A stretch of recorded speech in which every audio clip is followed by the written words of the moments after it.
You're watching How Leap. Let's unsend an email on your iPhone. This feature works in the Apple Mail app.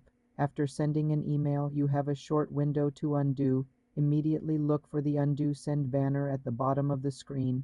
Tap Undo. The email will be recalled from the recipient's inbox. To extend the undo time, go to Settings, tap Mail, tap Undo Send Delay. Choose 10, 20, or 30 seconds. You're watching How Leap. Let's unsend an email on your iPhone.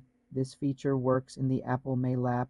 After sending an email, you have a short window to undo. Immediately look for the Undo Send banner at the bottom of the screen. Tap Undo.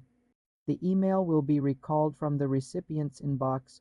To extend the undo time, go to Settings, tap Mail, tap Undo Send Delay, choose 10, 20, or 30 seconds.